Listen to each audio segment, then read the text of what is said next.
Hello then, viewers. Welcome back to another Euro 2020, 21, 2020. Still not sure. Still nobody knows. Welcome back to another video talking about the tournament then, and it's time for some predictions. Now, I could do all my groups and go through the entire bracket with you, but I've seen quite a few people do that, so I'll let those people do that. What we're going to do is I've got 10 predictions that I think will happen. We range from winner to top goal scorer to dark horse to random event that we might have, and I want you to get involved as well. So in the comment section, I've left it in the description. All you have to do is copy it over, make your predictions. At the end of the tournament, we'll have a look through, especially with a random thing to happen. Have a think about that one. Get a good answer in the comment section. And again, at the end of the tournament, we'll go through. We'll see how right I was and how wrong you were, or the other way around. And if anybody gets it spot on, if anyone gets all 10 correct, I will send you my complete range of merchandise that is available. That ranges from scene socks to Formation Man t-shirts in store now. So if you get all of them right, you win everything. It's just like 250 quid probably worth of merch. So, you know, get involved. All right then, number one, the winner. What are we thinking? So this is where I'm going to stay nice and safe. I'm going to go for the most obvious team to win it. I'm going to go for the favourites to win it because I think they will win it. Let's go for France. Now, the thing with this French side is that they are just so strong. The depth they've got, the players they've got, the midfield is to die for. Right? You've got Tolisso and Pogba either side of Kante. If they play like that, then you've got the likes of GRIEZMANN, and Benzema is back in the side, and that's before we even talk about Mbappe. Why is everyone else bothering? Defensively, Varane's in there, Hugo Lloris, of course, an international forever, Kimpembe, the whole team is really good. If they don't win it, they'll be disappointed, you would think, right? You look at their team and you compare them to every other team. Lots of sides have got really good points, like England, for example, have got a really strong attack, but maybe there's question marks in other areas. Spain have traditionally always got a very good midfield, pretty good defenders. And then you've got France that have just got everything. There's still some question marks there, a few players, but for me, a lot of those question marks went when they won the World Cup. Like, Kante is probably going to be the heartbeat of the side. If they get performances out of Paul Pogba, then, you know, that could... Manchester United fans would be curious, I imagine. I just think with the players they've got, with the winning mentality that they've developed now, having had a few tournaments where they've seen a little bit of success, I think this is only going to continue into this tournament. They've got a very tough group. That's the thing that's really interesting, right? They play Germany, they play Portugal. That could be perfect for them. Like, obviously there is the chance that and we've seen it before with France, they could be the shock first round exit through the group stages, but I think the reality is that they will set their stall out against those sides. Beating those two teams will set them up for the rest of the tournament, and that's the point where everyone else will go, yeah, they're probably going to win it. Now, runner-up... Oh, you already know, don't you? Because I've paused. You know what I'm going to say. Gareth Southgate's England to be runners-up in the Euro 2020, 21. No one knows.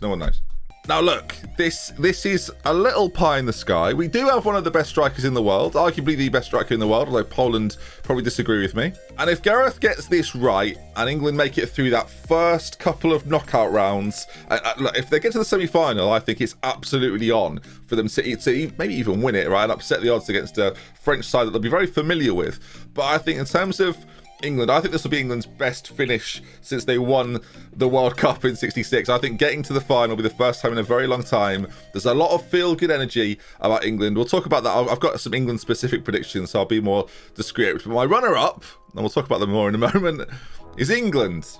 Ben, reacting to this in a month's time. What on earth were you thinking? All right, number 3, top goal scorer. So I'm going to go for a man that had an incredibly good season in Serie A. And group-wise, I think he's probably in quite a strong position to be top goal scorer, and that man is Romelu Lukaku. Now, he's got Kevin De Bruyne behind him, he's got Yuri Tielemans behind him, he's got Eden Hazard around him, and Dries Mertens is there as well. Basically, Lukaku has got all the tools around him to score a hatful of goals in a group, as I say, that is pretty soft. Since leaving Manchester United, the Lukaku that we kind of knew at Everton and maybe even at West Brom as well, where he's sort of this dominant version of himself, seems to have arisen once again. And if Belgium are going to have any success, and of course Belgium are talked about as sort of the golden generation, what will happen with Belgium in this tournament? Well, I think they'll do pretty well.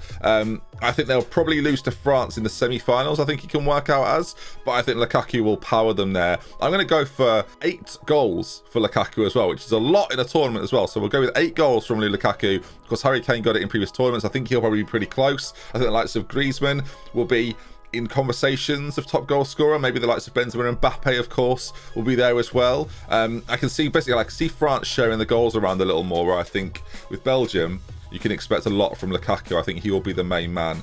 I guess we'll find out, won't we? I'm very nervous about every single prediction. I don't win anything if I get this right. There's nothing on the line other than pride. And as a man that wants to do more football videos, there's a lot of pressure on me to get these predictions close to right.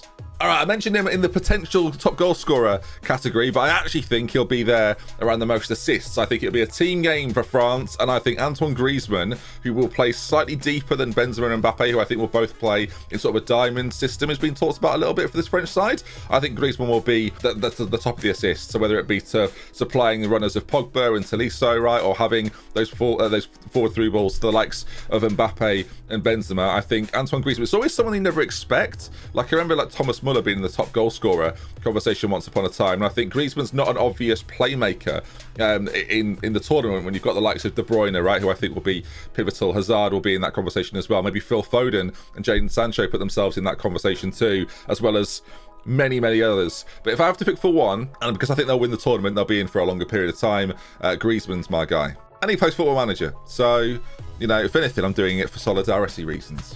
He's got a Newcastle save that he's been doing for nearly 10 years, so you've got to respect that. I wonder if he does a weird Geordie accent when playing it. I doubt it. God, no, neither would I. Neither would I.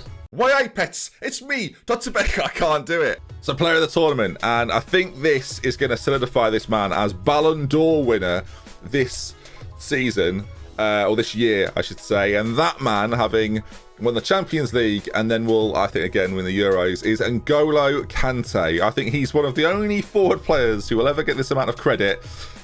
Non-forward players to ever get this amount of credit, especially on an international stage. It's going to be one of those years for Kante, much like it was for Modric when he got Croatia to a final a few years ago, that people will start to look for the underlying factors as to why France is so successful, and especially as sort of English media and seeing Kante on a regular basis. I'm going to say that Kante will be given a lot more credit and a lot more props for allowing the players in front of him, the Pogbas of the world, right, to do everything they want to do.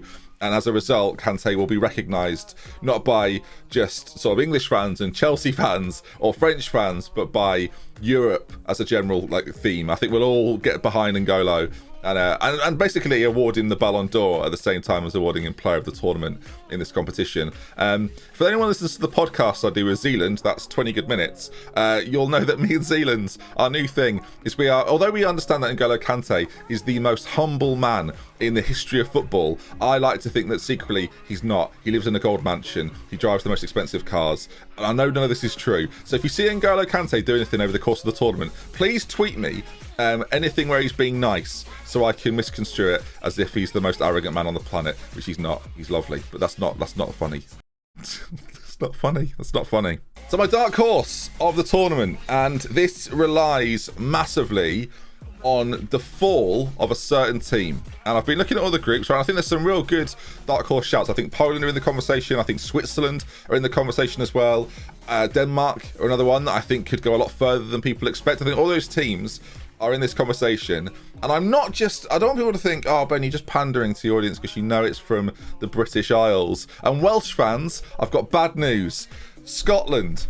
I think Scotland will do better than anybody expects. I've watched Zealand's video where he picks up Croatia, unbelievably so, right? And I think Croatia have got some real good talent in that squad. They're an aging side, a little bit. Luka Modric at the forefront of that. I think if England beat them in that first game, there suddenly becomes a lot of pressure on Croatia, who I believe play at Hampden as well. Go to Scotland to play after that, to try and compete and basically recover their tournament. Because I think England will beat Croatia. I think Croatia are decent, but I definitely think they're fallible. I think their back line, while good, isn't very well connected. I guess we'll see further into the tournament. I think going forward, midfield, right, there's obvious quality there. I've got a lot of love for Croatia as well. Like, just a little anecdote. During 1998, when we all picked, as a family, everyone sort of picked a team to win the World Cup. My granny, who sadly is no longer with us, picked Croatia, and Croatia did quite well in that tournament. So I'm all for seeing Croatia do well, but I don't necessarily think they will. And it'll be at the joy of Scotland, who, there's not a superstar in there, unless you count like Tierney and Robertson as superstars, right? There isn't a man that you look to and go, he's going to lead them to success. But as a team unit, if they can carry some momentum forward, and by dark horse, I think they will perform basically, I don't think anyone expects them to come in the top 2 in the group, and I think they'll finish second ahead of Croatia, and it'll be very tight. I think it'll be on goal difference, but on the final game, they will do it, whether they have to get something against England. I can't remember which way it works around, actually, but no matter who that final game is, I think they'll get something from it to then take them through to the next round. I think they'll then go to extra time in the next game, and for Scotland, that's going to be great, and I'm going to pick them for my dark horse. I also think there's a few other teams. Turkey as well could be in there. So basically, I've mentioned a few. If it's not Scotland, let's go Turkey, because I think Turkey are quite good too.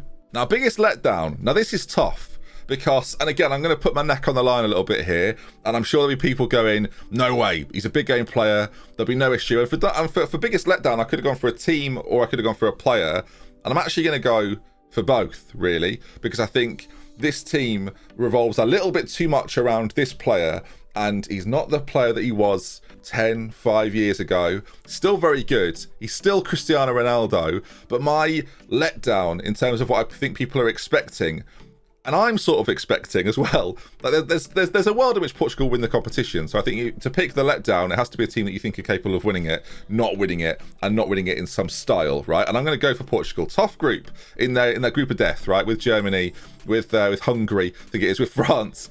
So there's some pressure there on them to get out of the group quickly. And again, it comes down to those first games. If I had to have a battle of nerves in a game against Germany, and it's Portugal-Germany, I'm probably giving Germany the edge, right? They've been there before. A lot of those players have been successful. A lot of them have won things in the past as well.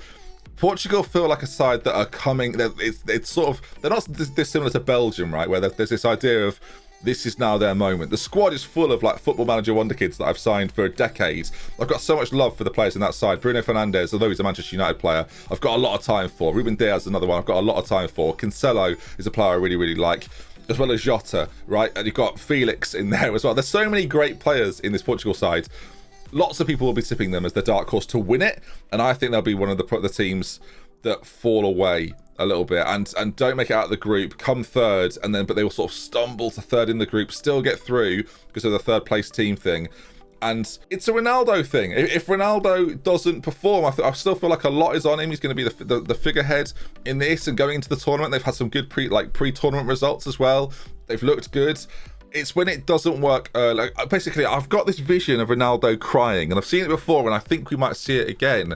And there's been question marks over Messi, right? Barcelona have struggled recently, and I think Ronaldo so far hasn't had that moment of real struggle. Yes, Juve had a disappointing season, but not on quite the stage that it is at European Championships. And I think this could be a defining point for Ronaldo to whether his decline begins at this tournament, and that's what's sort of talked about in the future. I remember in the Euros where it didn't quite work out for him, and then he never really recovered from that. It could be this tournament, and Cristiano Ronaldo is a man that loves to prove people wrong, so I think there's still a massive chance that this is not what happens, but I don't know. You've got to make a prediction, right? So we'll go with that one. So let's get more specific with England then. Of course, as a proud Englishman, I hope that we do what I'm predicting and we get to a final. Now, why do I think England will get to the final? Well, I think the way in which Gareth Southgate has built his team up, and I've got still question marks over the squad selection and the way in which the team are going to be set up, and I still don't know the answers to those going into the tournament, right? We play Croatia on Sunday. I don't know how that's going to go. I think it'll be a narrow England win, much like it was in the World Cup in 18. I think it could be not too dissimilar from that, actually, against as we've sort of talked about, right, a good Croatia side. I think the way that Gareth Southgate has stemmed or created this club mentality with England is something that will stand us in really good stead. I think it did in 18 when we had a pretty comfortable run in to a semi-final, right? I don't think anyone would doubt that. Obviously, the big night against Colombia, which will be remembered for a long time, and beating Sweden is often forgotten as well. But I just think there's a world here where Gareth Southgate brings that momentum from where I think there's this. They're sort of hankering down a little bit this England time. They're making themselves into a team with a point to prove. And I think that's where England need to pitch themselves. And I know it's going to seem crazy because I think the expectation on England is... That's the man who's got him, has them as runners-up. The expectation on England is a little bit high for what it probably should be. And if you'd have asked me a few months ago, I'd have said, look, if they get out of the group, which is expected, and then they go out to a side of they could lose to Portugal, Germany, or France, that next game if it all goes a little bit wrong. I still think there's the raw ability, there's the unpredictability of England that I still think exists. I don't think anyone knows what England look like, and my big fear for England is I don't know if Gareth Southgate knows what England look like right now.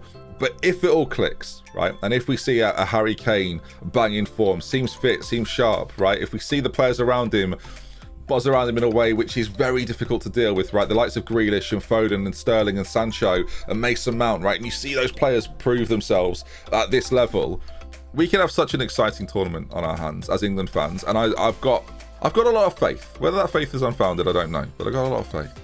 And that brings us on to who I think my England's player of the tournament will be for the entire competition. And the man I'm selecting for that particular job is Jordan Pickford. I say job, he's not applying for it. But I'm going to go for Jordan Pickford, who I think, as I've sort of talked about and touched upon previously, is so much better for England than he ever is for anybody else, right? So I think we're going to see a world where Jordan Pickford has a moment like he did against Colombia, where he becomes the star of a very, very excitable England show, and where all the focus right now and all the attention is on the injury of Harry Maguire, is on the forward line and how he's going to play it, and if Grealish is going to be the figurehead and be the Gaza, or if Foden's going to do it because he's changed his hair colour, if Harry Kane is going to prove himself as the best striker in the world, and all these conversations. And I think actually what England will do is they will leave themselves exposed at times, and Jordan Pickford will have to be the man to bail them out. I think England need Jordan Pickford to have a player of the tournament performance, to do all the other things that I've predicted. So as part of that prediction, rather than being the easy answer of saying Jordan Henderson, right, of course I would love to, but I can't, I'm going to go for his Sunderland, his Mackham friend, Jordan Pickford, who is going to walk away as maybe not an England legend, but his stock will rise on an international stage, despite the fact that I think actually at club level he can be a little bit all over the place, a little bit erratic. And I think we'll see some of that erratic nature from Jordan Pickford, but I think we'll also see it where he's a pivotal cog in the Southgate machine. So now finally, the random prediction. Now I want you to do one random prediction, and I'm going to do two random predictions. And we'll see if either of them come off, just because I want to give myself a little bit more fun, viewers. Feel free to do more, but I'm only going to count the first one you put in. So if your second one happens, I'll still mention it, but just do one. Just do one. So my prediction is that we will have a game at this World Cup where, and it's been coming, where VAR doesn't work. For whatever reason, there is a problem with VAR in some sense, or maybe goal line technology. I think the technology, there'll be a moment where the technology will fail and cost a team something, and then a country will have a mission to remove, maybe it's starting now. Then a country will have a mission, it'll be like in their press and everything, where they will try and remove VAR from football, and there'll be a campaign around that. I think it's possible. I think it's unlikely, but I think it's possible. I don't want it to happen, as much as I'm not a big fan of VAR, and I'm a big fan of goal line technology. I just think at some stage, we saw it in the Premier League with Sheffield United at the last, and Aston Villa towards the end of last season, and I think that we might see something similar happen on a bigger stage and be costing a team elimination, we'll say. I think technology will cost a team elimination, and I don't just mean a bad decision, I mean a fault in the system of VAR in a high profile, high stress situation. Okay, my final prediction, this is just a bit silly. I think a footballer that we know to be sort of like quite a stylish, what we're going to get from someone, I don't know who the someone is, I can't predict that. Someone will not dye their hair, will shave their head inexplicably for a reason unknown to most people, and it'll be a massive thing for no reason. Something hair related, and Phil Foden, we're not counting Phil Foden, something hair related will take this tournament by storm, to the point where people will be asking for this certain haircut, and maybe I will get the haircut. And if this prediction rings true, and there is a situation with a haircut, unless it's a skinhead, because I don't really fancy that. But that's what I think will happen. There'll be a hair related incident that will take the Euros by storm. And if you've not come here for punditry and predictions, then, well, that moment right there proved it. But there we are then. That concludes my predictions for Euros 2020. I will watch this video back and react to it at the end of the tournament. We'll see how close I was with any of these. And I will, look forward to seeing what you've got to say for yourselves as well down there in the comment section. Thank you for watching. I'll see you again very, very soon. Make sure you subscribe. We're going to be doing loads more coverage of the Euros over the coming weeks. And it starts tonight. I cannot wait. Come on, England. Come on, the Euros. I just want a good tournament. I just want it to be a really good tournament.